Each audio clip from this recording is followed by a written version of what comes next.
is our honor guard, so please rise.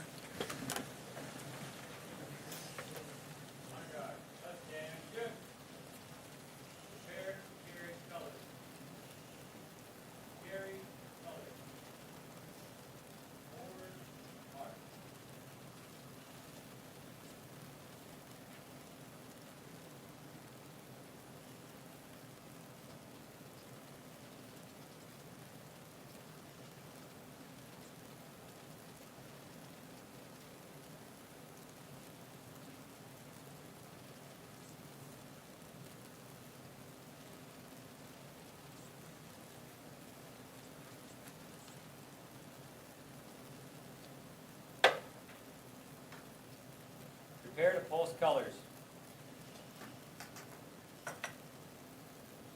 Post colors.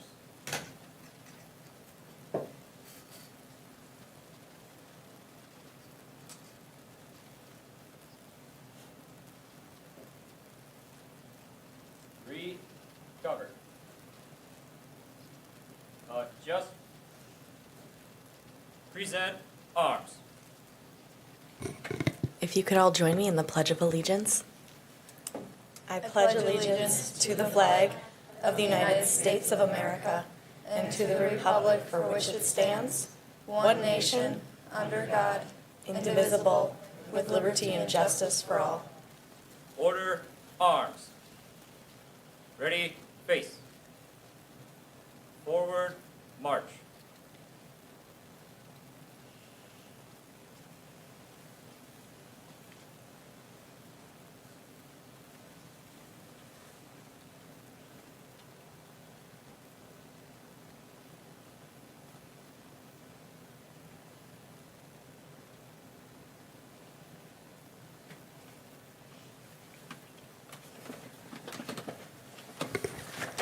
Thank you, everyone. The next item on our agenda is certification of the oath of office by City Clerk Caitlin Bernardi.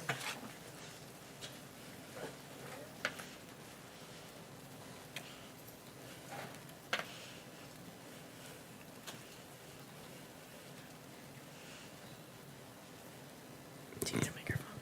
Okay, I'm going to ask that you all say your oath at the same time. So if you could please stand and raise your right hand. And I will be breaking the oath up into chunks so you can repeat after me.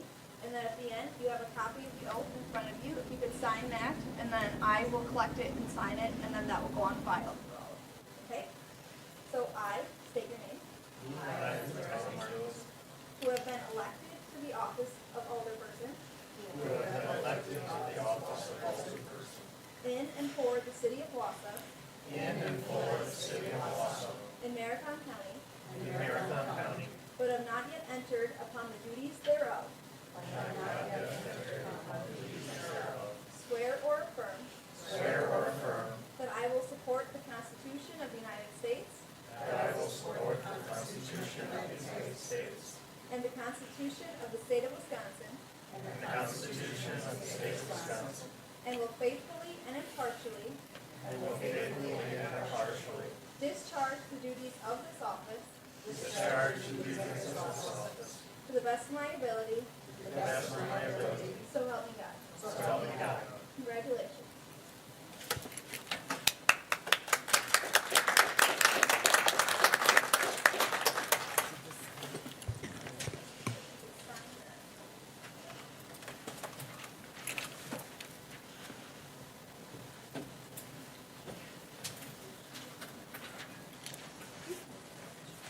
Got my newspaper in the off chance I would read it. I don't know.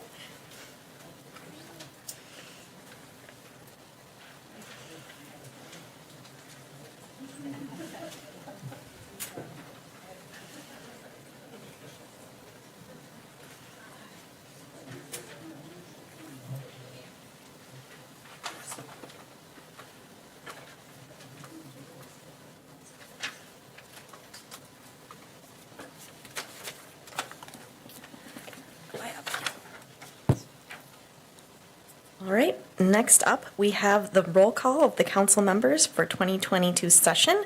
Clerk Bernardi will call the roll. Lukens. You can just say here. Yeah. Sorry, we did not go over that. Sorry, you get to be District 1 and you're first for everything. Welcome. Martins. Here. Killian. Here. Denny. Here. Gisselman. Here. McElhaney. Here. Rasmussen. Here. Watson. Here. Herbst. Here. Larson. Here. Hanky. Here. Thank you. And two, for tonight's meeting, if you would like to speak, there is a button that says RTS below that, and you can select that, and then your little light in front of you will light up blue. Alrighty. Oh, all members are present. Thank you very much. All right, the next item on our agenda is I will request that we suspend the rules. I would entertain a motion. I have a motion by Watson and a second by Larson. We will call the roll. You don't get to debate this. McElhaney. Gisselman. Denny. Aye. Killian. Aye. Martins. Aye. Lukens. Aye. Hanky. Aye. Larson. Aye. Herbst. Aye. Watson. Aye. Rasmussen. Aye. Motion passes 11-0. Thank you very much. We are now into file number 020432, an ordinance adopting the council rules for 2020 and 2024. I would entertain a motion. I have a motion by Rasmussen and a second by Denny. Any discussion? Mr. Alder Denny. Sure. I'll start us out here with a little review of something we tried to take up last council. I'll just give you the motion, and if we get a second, we can massage this thing. I would make a motion that an individual council member shall not be the chair of more than one standing committee. All right, we have a motion that an individual council member, we have a second by Alder Killian. Is there any discussion? I saw that, oh, all righty. So I see Alder Larson had his light on first, so I'm going to call on you first. Thank you, Madam Chair. Doug took the words right out of my mouth. You know, I believe we have 11 council members here, and we have 8 members with council experience, and 6 standing committees. There's no reason why one person shall have the burden of 2 or 3 committees. So I'm fully in favor of this motion. Okay, thank you. I want to clarify, was your motion for would not chair more than one standing committee? Correct. Okay. One standing committee. All right, Alder Rasmussen. Thank you. As one of the people who has had that multiple committee burden on multiple occasions, I will tell you that I believe that the workload also needs to be spread around, but I do believe that that can take care of itself without a rules change, and so I'll tell you what I told the Rules Review Committee a number of months ago, is the way our rules are set up now, each committee selects its own chairman, and if that committee wants a different chairman or wants the workload spread, then they need to pick other people. And so, you know, I ended up stuck with the third committee last year because everyone on the committee was new except for Tom, Neal, and I. And so I'm more than happy to give some of those responsibilities to other people, but that needs to happen in the committee process. The committee is tasked with choosing its own chair, and so if in the rules like this, we hamstring those committees, depending on the layout of the committee, it's quite possible that you may not have anyone who's willing to serve as a chair. So the committee process needs to take care of who the chairman is. Thank you. Thank you. Alder Denny. Sure, and I would agree with that sentiment. The committee should be allowed to choose, and I think that would be great. But the dilemma we have is what we've experienced. And I would also add that it's not just the 8 people with experience. I've read everybody's resume, everybody's letters to the editor. We have people here fully qualified to chair meetings. We have the mayor at the last, this onboarding meeting, chaired the meeting as the first-time mayor. So, I mean, there's no reason why we can't spread the burden, if you will. And I think we have people qualified, and maybe this will force the issue to get a diversity of leadership, diversity of thought in these committees. There's only 6 of them. And coupled with that, because I think we're going to be talking later about a executive committee that would consist of all the chairs. it would make sense that that committee had chairs and not a vice chair or a member that we select to sit on that executive committee that is not chairing a committee. So that was my main thought on it. Plus, let's develop leadership now. If you're concerned about a newbie taking a chair, we have experienced people on committees that can be vice chairs and mentor that person, and let's grow some leadership. Thank you. Alder Larson. Thank you, Madam Chair. I also would like to add that, if the event, by any chance, an alderperson does end up by chance of chairing two committees through the committee vote, that if perhaps the committees can't come to an understanding, maybe perhaps I understand back in the day that, we could also go back to the mayor appointing the heads of the committees, and then also have the committee select a chair, or a vice chair. Thank you. All right, thank you. Alder Killian.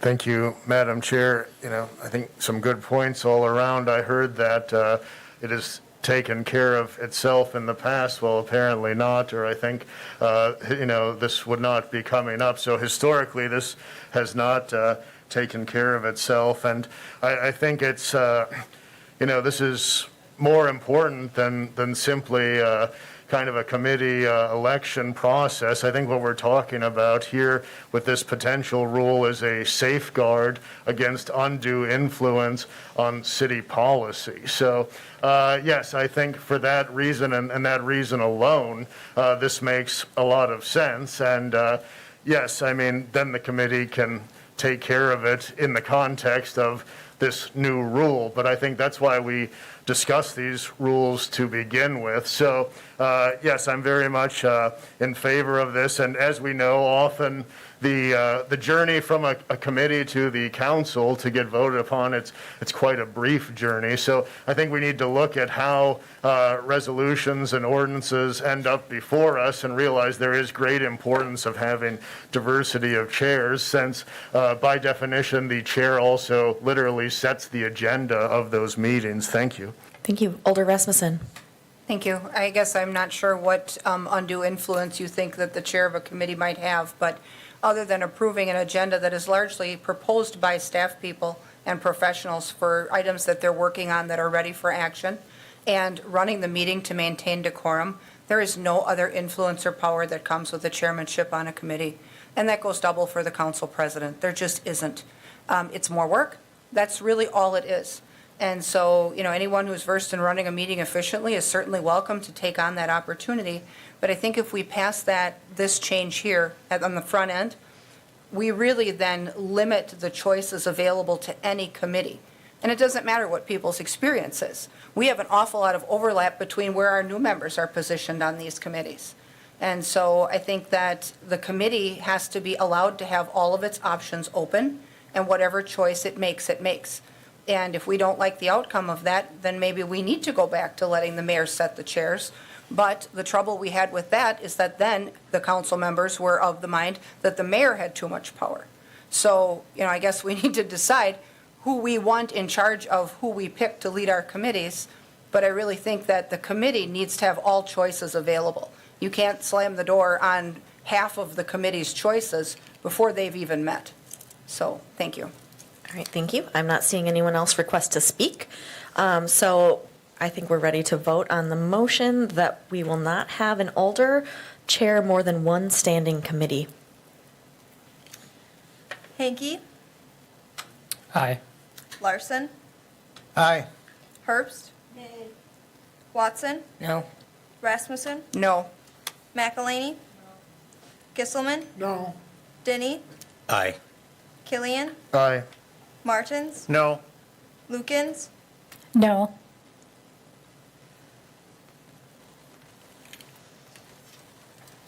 motion fails 4-7. Okay. Any other motions that folks would like to propose? These are your rules.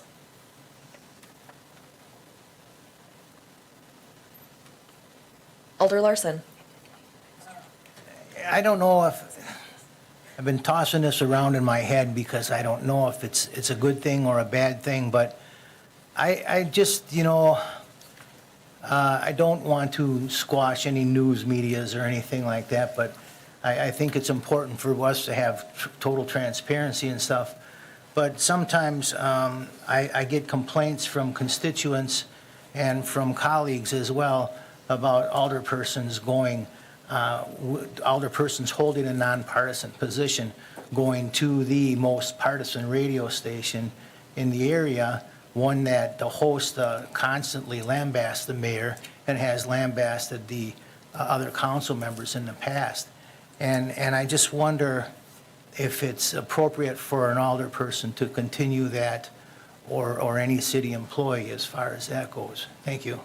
Thank you. I guess I'm going to ask the city attorney. It doesn't seem like we would be able to deploy a council rule that was unconstitutional, and it feels to me like probably the First Amendment, we wouldn't. So are you proposing an amendment to the actual ordinances, the rules of the council? I don't actually know what the ordinances are, but I just want to know if this is right or wrong, or because necessarily what this person goes, whatever person goes to this radio station and says isn't necessarily the position of the council. And- Well, I think in order we'd need whatever you're proposing to be completely fleshed out so that the entire council would understand what they were voting upon in terms of I an guess I don't know amendment to if the it's rules. just a question, or maybe I should just shut up, but I mean, it's just something Maybe I'll posit this, and I would never ask you to shut up. No, I'm not but doing that We either. do have a Rules Review Committee, and maybe that's something that you could talk to the Rules Review Committee and maybe give it more, kind of flesh it out a little bit more, and maybe it's something worth discussing there. Thank Because you. what is agendized now is proposed amendments or adoption of the current council rules, which is chapter 2.16 of the ordinances. And so that's really what's germane now to discuss. So what you're proposing would have to be investigated and researched and fleshed out. I don't know where that would fit as an amendment to the ordinances Well, we'll just per go se. then with what the mayor had suggested and bring it to the Rules Committee. Okay. Thank you. Thank you. Alder Rasmussen.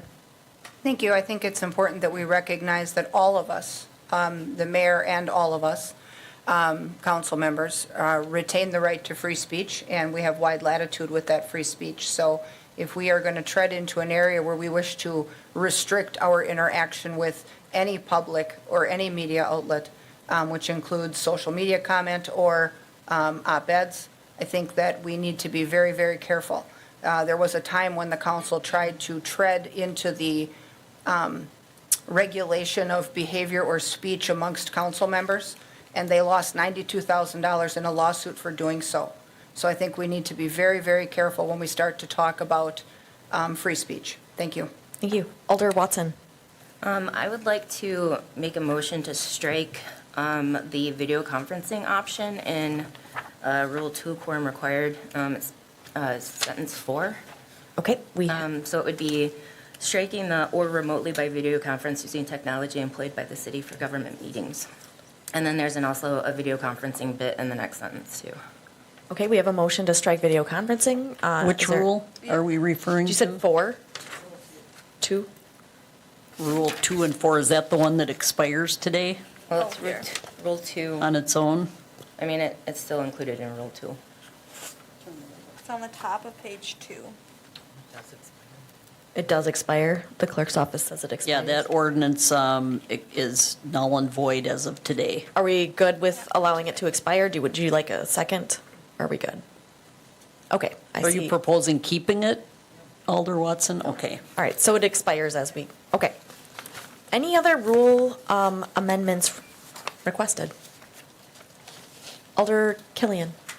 Thank you, Madam Chair. I'd make a motion for a rule that if something goes, such as a resolution, goes to two standing committees or is going to, then it simply go to the committee of the whole. And the reason behind that is that essentially if it's going to two standing committees, it's essentially perhaps going to the vast majority of the council anyway. So why exclude 1, 2, or 3 members or what have you? Why not simply send it to the committee of the whole? And I think that that would result in increased efficiency, but again, with the numbers at hand with 2 standing committees, I think it's a matter of inclusion at that point. Thank you. Okay, we have a motion that if a resolution or ordinance goes to 2 committees, that it will go to a committee of the whole instead. Is there a second? Is there? Okay, I have a second. I have a second by seconded it, but I Denny. need to understand it better. Okay, I have a second by Denny. Alder Rasmussen. Thank you. So the purpose of Committee of the Whole is for group training or for all of us to discuss a matter of wide public interest where another committee's mission, where it doesn't quite fit.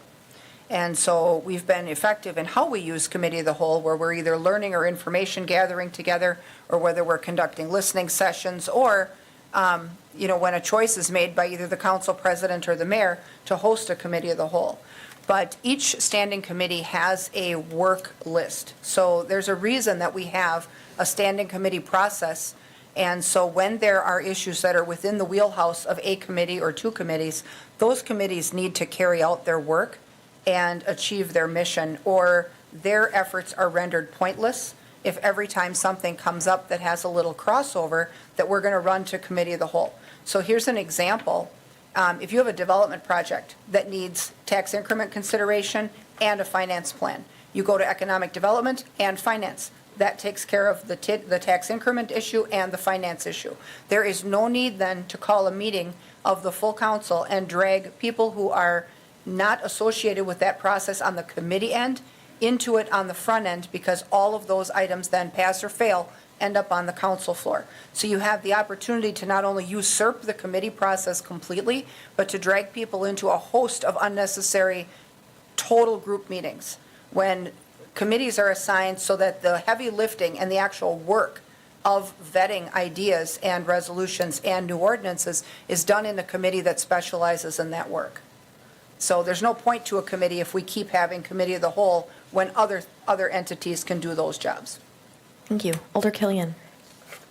Thank you, Madam Chair. I'm afraid I don't quite understand the calculations and mathematics of my colleague, because how many people would we be dragging unnecessarily into a Committee of the Whole meeting if it would have gone to 2 standing committees anyway? So that would be problem number 1. That math doesn't quite pan out. And the next issue would be gross redundancy. So yes, that is how things have worked historically, but the reason we're sitting here discussing this is to potentially improve upon the past situation. So it's a matter of circular logic to say, well, the rule now is this, so that's not intended, when the whole point of this endeavor right now is to perhaps revise those rules so we can have a better functioning body. Thank you.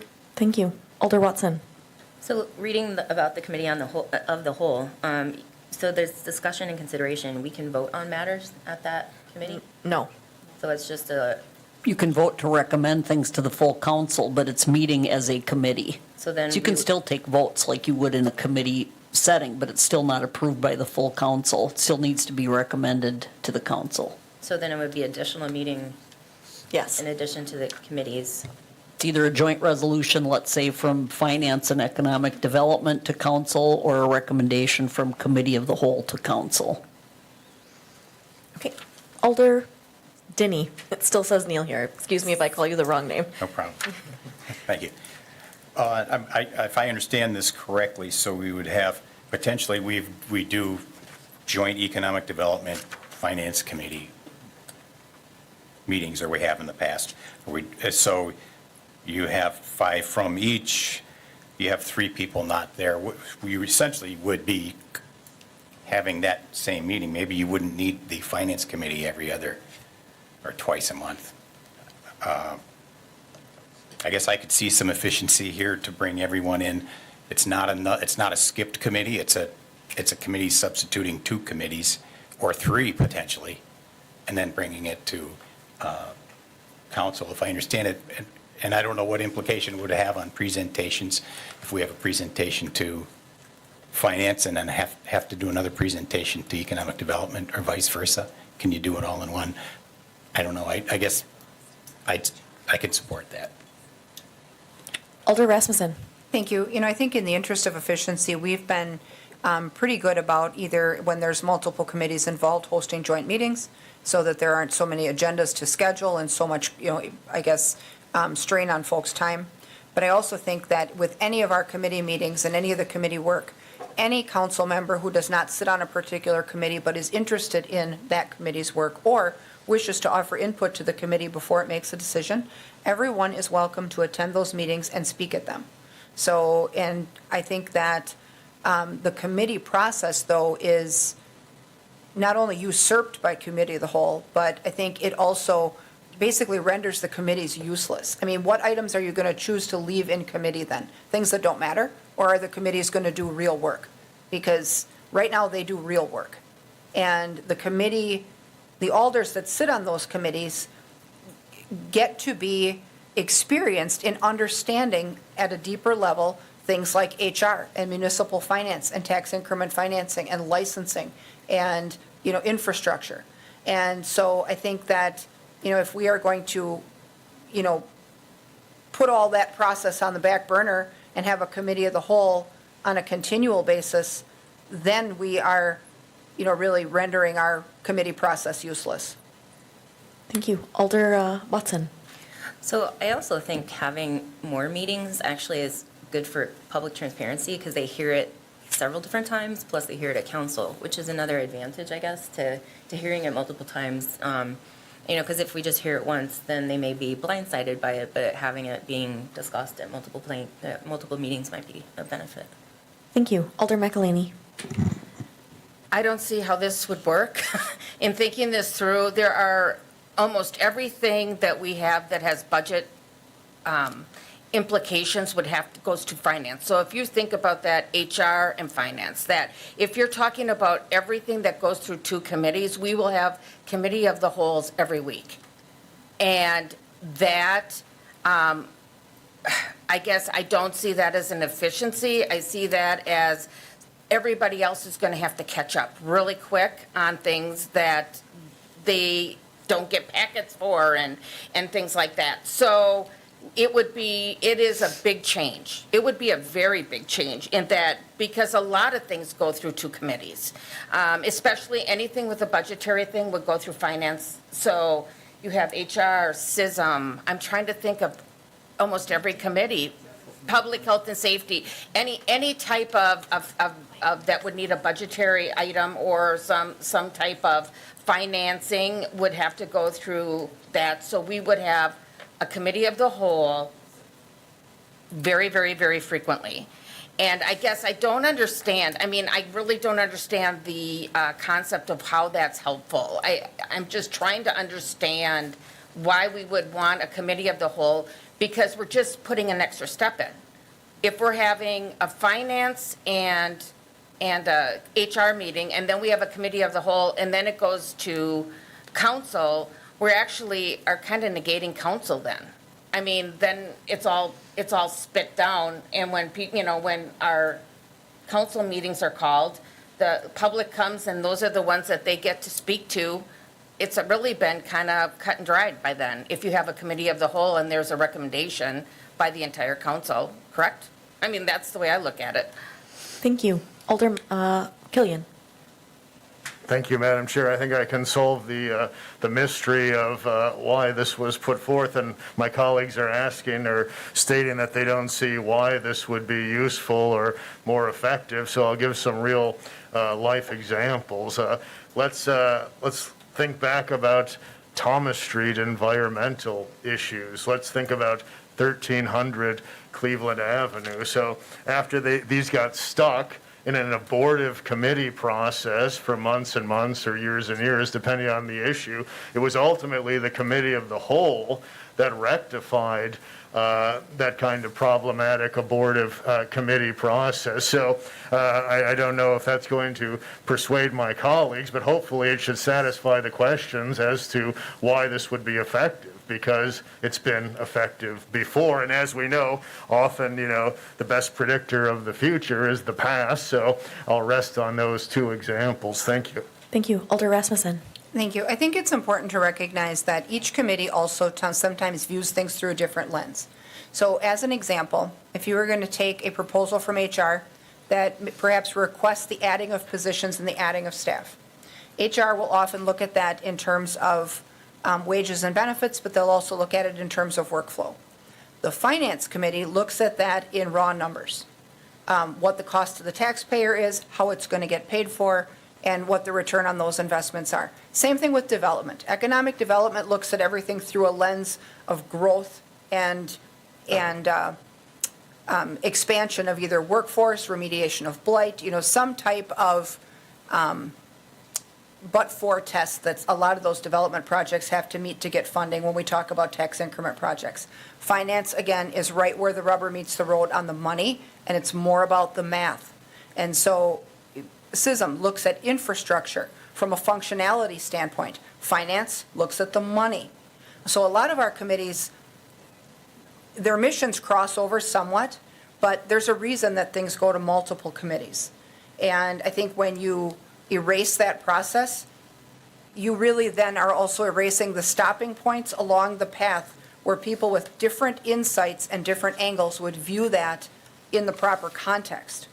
And, we could get to a point like Alder McElhaney said, if we're going to have, a dozen committee of the wholes or more in a year, you get to a point where your committees are basically rendered useless, but then on top of that, you have not taken the proper committee process with half of the things that you're considering on the floor in here. I mean, the committee process is deliberative for a reason. And, if we wanted to go back and re-adjudicate Thomas Street design, Thomas Street got redesigned because of the Finance Committee. It had nothing to do with Committee of the Whole. The Finance Committee stalled all funding for Thomas Street until it got redesigned. That's how you got from 4 lanes to 3. So I've lived this and for 14 years, and I'm telling you, there's a purpose for the committee process because you need specialized consideration for certain facets of these projects. And to whistle that all through a committee of the whole, I think really is selling the public short. Thank you. Alder Watson. Maybe a solution would be instead of having dual resolutions go through the committee of the whole, can we change some of the committee of the whole language to include more opportunity for council members to request that versus having, not saying that the mayor and the coordinating committee and the council president are gatekeepers, but they are, if they don't find a use to call a committee of the whole, maybe an alder's voice would fall away. So is there another way that maybe, if an alder wanted to have a committee on the whole of the whole for a specific issue, they could bring it to council and the council could vote on it to say, yes, that's an issue that we'd like to see. Is that would you like to make a motion or an amendment to this? The Part C, well, I think there's already a motion on. You could amend Right, the I motion can if you'd amend the like. And I might offer, the county board had it's for a different topic, but if 2 members came and asked for something to be put on the agenda, it would be based on those 2 Okay. people. So you could maybe say if 2 folks want to have a committee of the whole, the council, we would put that on the agenda and we could vote on it. Okay. I would move that. Okay, so the amendment to the motion is. To which motion now, your mayor? Because we have a motion and a second. Yes, so we have a Which is a motion little and bit different Do than you this think one. these are way too different?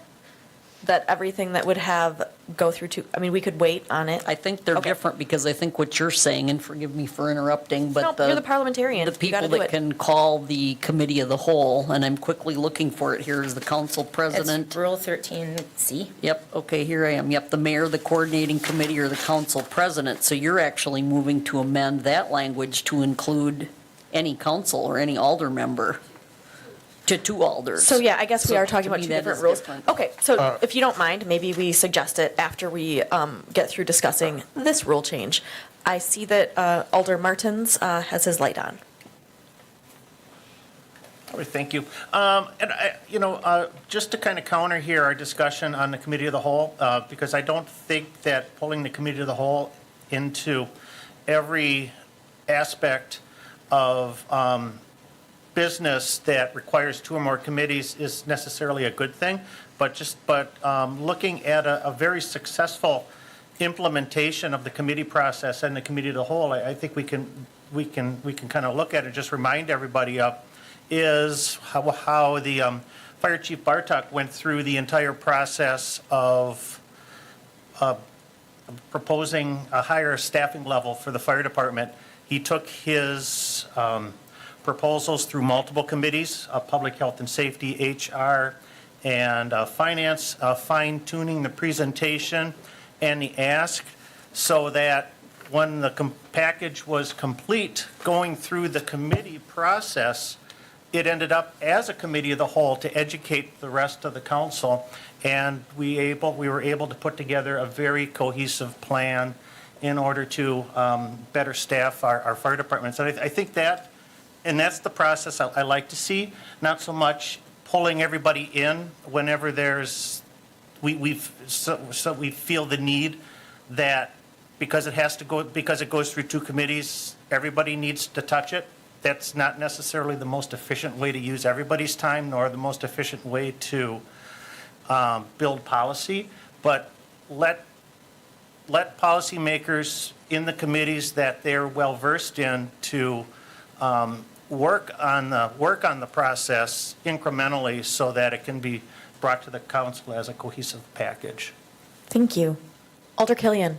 Thank you, Madam Chair. I'll say that what Alder Watson suggested, I think, it's a good remedy for the problem. So I'll be willing to withdraw my motion if the second will withdraw. And then also, as a matter of clarification and fact, when referencing Thomas Street, I was referencing the Riverside Park Thomas Street issue and those environmental results, and that certainly was a committee of the whole. Otherwise, I don't know what meeting DHS and DNR were sitting in at the time. It was a committee of the whole. So I just wanted to make sure those facts were straight. Thank you. All right, thank you. So I guess the person who made the motion is requested to take it back. I wonder if the second would also find that amenable. I would. Okay, so thank you for all the debate on this. I see Alder Watson with her light on. I would like to make a motion to amend Rule 13, Part C. Okay.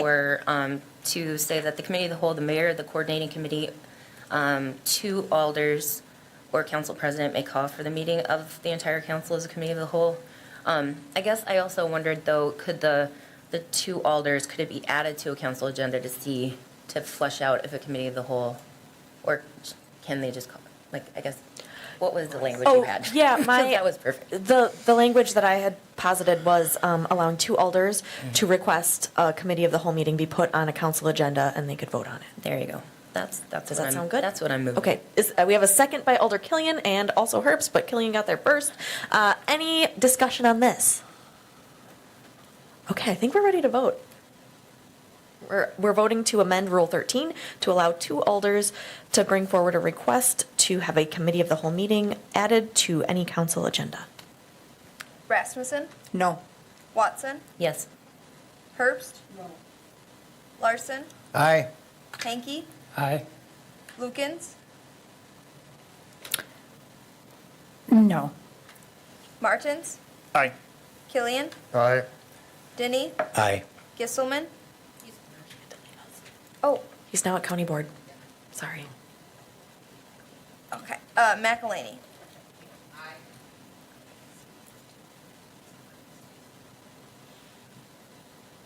Motion passes 7-3. All right, we have updated our rules to amend Rule 13. What's next?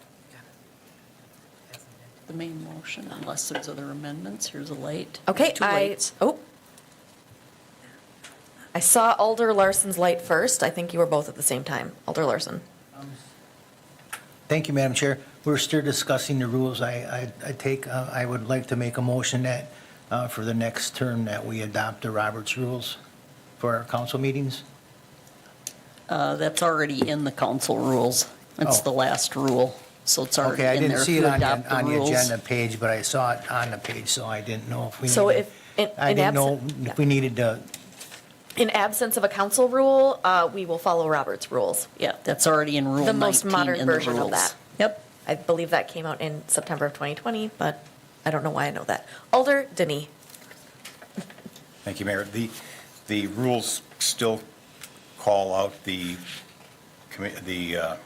coordinating committee, and it appears that you've got the executive committee. Will that be, how will that be We'll be talking about that communicated? next week. Okay. We needed some time to work on everything that touches. Don't worry, we'll get it for you.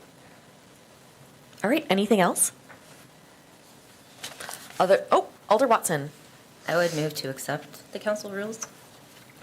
Do we need to move? We already have a We already motion by have that, so- Rasmussen and a second by Denny to. So if we're adopt ready to the- vote, if there's no more discussion, no more amendments, no more needs yet?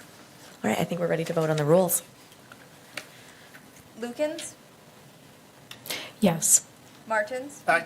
Killian, Aye. Denny, Aye. Gisselman, McElhaney. Rasmussen. Aye. Watson. Aye. Herbst. Larson. Aye. Hanky. Aye. Motion passes 10-0. All right, we have rules, everyone. Thank you. We are now on to file number 020433, council elections for the 2022-2024 session. The first item on our agenda will be to accept and close nominations for council president. This will be voted on, it'll take a simple majority and by secret ballot. Are there any suggestions here? Alder Larson. Thank you, Madam Chair. I think that Alder McElhaney has done a superb job in the past 2 years, and therefore I would ask if she would take a motion or if she would accept the nomination for council president. All right, we have a nomination of Becky McElhaney for council president. Do you accept the nomination? Okay, is there a second? I have Alder Killian as a second. Are there any other nominations, or are we prepared to close nominations? Alder Herbst. I would like to recommend Mike Martins for council president. All right, we have a nomination of Michael Martins for council president. Do you accept that nomination? We do accept. Is there a second? We don't need to vote on Second isn't. Oh, okay, I guess we don't need a second, even though I like getting one. Okay. Are there any more nominations, or are we ready to vote and you will be given secret ballots by the clerk? They're on your desk, that's great. Okay, I'm seeing no other nominations. I would entertain a motion to close nominations. Motion by Herbst, second by Watson. Do I need a second to close? Okay, I think we're ready to vote, so go ahead and write your thoughts on your ballot here. Thank you.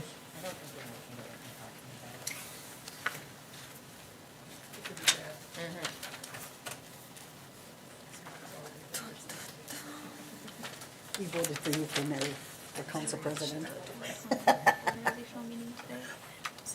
Oh, I'm sorry, what did I do? Turn me off. Super weird. It's like, oh gosh.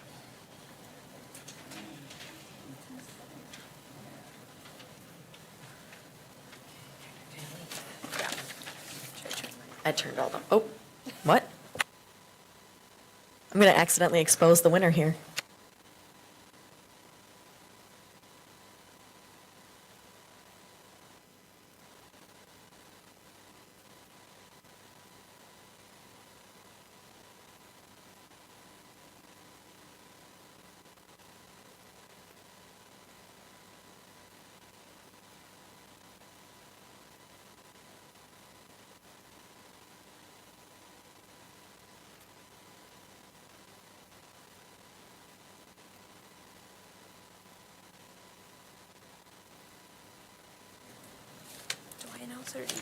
I'm going to allow the clerk to announce the council president for the 2022-2024 term. With a vote of 7-3, Rebecca McElhaney. be Thank the you very next much council president. for agreeing to lead. Okay, next up, we got more nominations. I would entertain a nomination for Plan Commission. This one requires a 2/3 vote majority. President McElhaney. I nominate Sarah Watson, if she's amenable. Would you accept that nomination? Okay, thank you. Are there any other nominations? Okay, I guess we could accept this by unanimous consent. All of those in favor of appointing Sarah Watson to Plan Commission can signify by saying aye. Aye. Aye. Any opposed? All right. Thank you very much for agreeing to serve. Alrighty, next up, we would like to accept nominations for the Wausau Waterworks Commission. This is a simple majority. Are there any nominations? I don't know who got first. Do you know who got first? I do. I did too. Okay, well, Alder Rasmussen, I think I saw you first. You're pretty quick on the trigger. Well, we're all sitting right there with the button, so.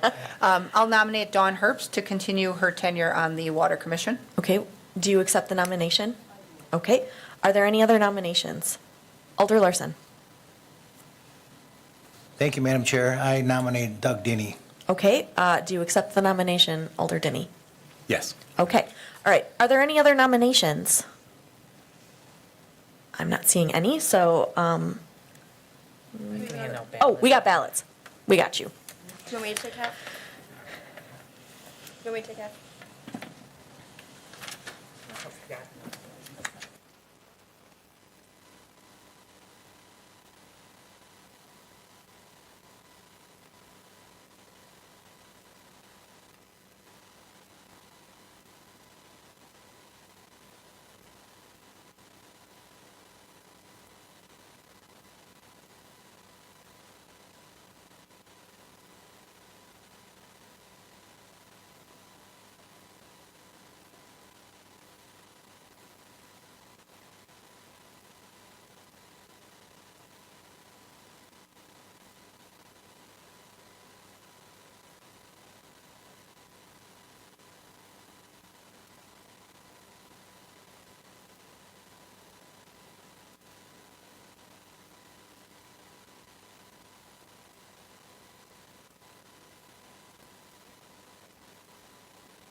It was a close one.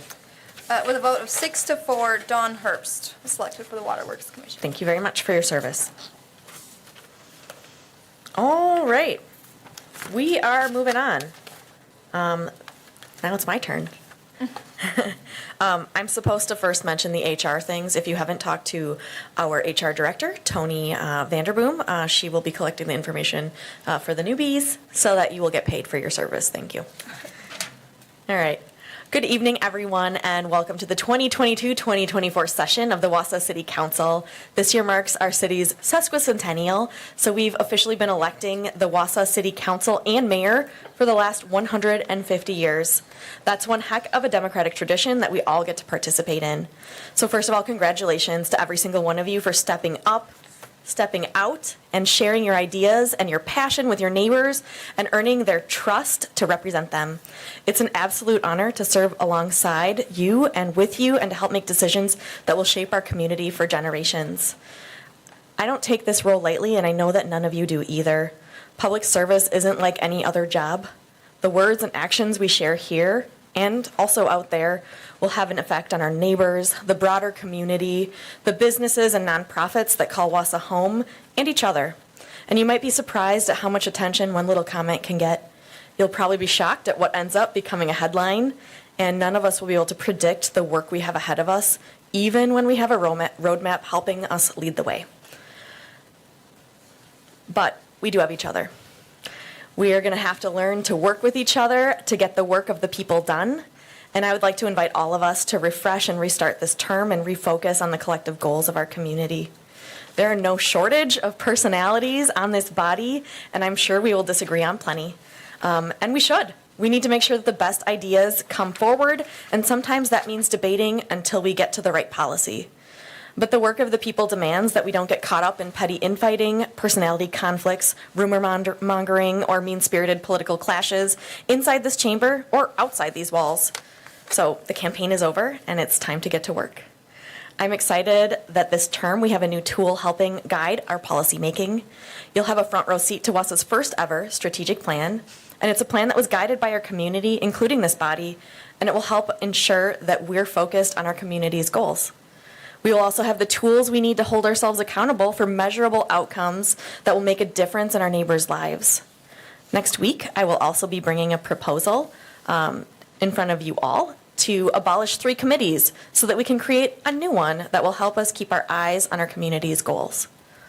I would like to abolish the coordinating committee, the administrative review committee, and the legislative committee, and create a new standing committee, the City of Wausau Executive Committee, that will be charged with implementing the city's strategic plan by coordinating policy formation among the committees and providing leadership for all council policies. It will also serve as the committee of oversight for non-standing committees without a home. That means that every policy recommendation will get its day in front of a standing committee instead of being shuffled around in perpetuity. The city attorney and I have a couple of other committee and ordinance clarifications we're hoping to present to you this term, as well as an effort to ensure we're all best serving our community. We have a lot of work ahead of us. We have a brand new drinking water facility that will come online, and we need to ensure that the water we're providing is below 20 parts per trillion to meet our neighbors' expectations. We have millions of dollars in American Recovery and Reinvestment Act dollars to allocate. We have untold millions in bipartisan infrastructure dollars that we'll need to capture and use to bolster our roads, our transit system, and the public facilities and utilities that connect us and give us access to high-quality lives. So thank you for agreeing to serve. Let's get to it. All right. Next up, file number 220403, confirmation of mayor's appointments. I would entertain a motion. I got a motion by Rasmussen and a second by Larson. Any discussion? I'm not seeing any. I think we can vote. Rasmussen? Aye. Watson? Aye. Herbst? Larson? Aye. Hanky? Aye. Lukens? Aye. Martins? Aye. Killian? Aye. Denny? Aye. McElhaney? Motion passes unanimously. All right, you're all officially on committees. Thank you. Next up is file number 020434, a resolution designating the official newspaper. I would entertain a motion. I have a motion by Henke and a second by Herbst. I'm guessing that's to designate the Herald. I think that's our only option, but Alder Denny. Yes, I believe that may be our only option tonight, but I would suggest we continue to maybe look at options. This will certainly satisfy the statutory requirement to notice meetings in a bona fide paid circulation. And I think right now they currently allow electronic and digital, but the bona fide paid circulation eliminates city pages and a couple others. And also by the statute, I guess next year around April, if there is somebody who qualifies the first week of April, we're required, I believe, to put out an RFP for all qualified. So maybe that's a task that Clerk could look at for next year. I see the notes being scribbled furiously. Thank you. Thank you. Any other comments or questions? I think we're ready to vote. Watson? Aye. Herbst? Aye. Larson? Aye. Hanky? Aye. Lukens? Aye. Martins? Aye. Killian? Aye. Denny? Aye. McElhaney? Rasmussen? Aye. Motion passes unanimously. All right, thank you. We are now on to file number 020435, the resolution designated public depositories. I would entertain a motion. I have one by Watson and a second by Herbst. Any discussion? Okay, I think we're ready to vote. Herbst? Aye. Larson? Aye. Hanky? Aye. Lukens? Aye. Martins? Aye. Killian? Aye. Denny? Aye. McElhaney? Rasmussen? Aye. Watson? Aye. Motion passes unanimously. Thank you. I apparently skipped down to my comments by the mayor, but if there are any council members that would like to make comments, I would welcome them. Alder Larson. Thank you, Madam Chair. I would just like to take this opportunity to welcome all my new colleagues to the city council. Thank you. Thank you. Alder Dinney. Thank you, Mary. And I would echo your comments. You know, we are all just one of 11, but I've read everyone's comments and resumes. We're all capable. I lost my first motion tonight, and I lost my first nomination to a water commission tonight. So we're gonna have some 5-6 decisions against, some 6-5s for. You may find yourself in the lone no position. So hopefully we don't hold that against each other after the vote. We move on to the next piece of business. It's going to happen, and that's why we're here. If we all voted the same, if we all agreed, we'd only need one person. So we need 11. Let's get after it. Thank you. Alder Watson. As part of tradition, can I move to adjourn? Oh, yes, unless there's anybody else that would like to make any comments. So, but before I accept the motion, I do want everybody here, we have a giant delicious cake out in the lobby for all of us, so please don't make me be the only one eating it. I have a motion to adjourn by Watson and a second by Herbst. All those in favor can signify by saying aye. Aye. Aye. Any opposed? All right, thank you. We're adjourned. Good work, everyone.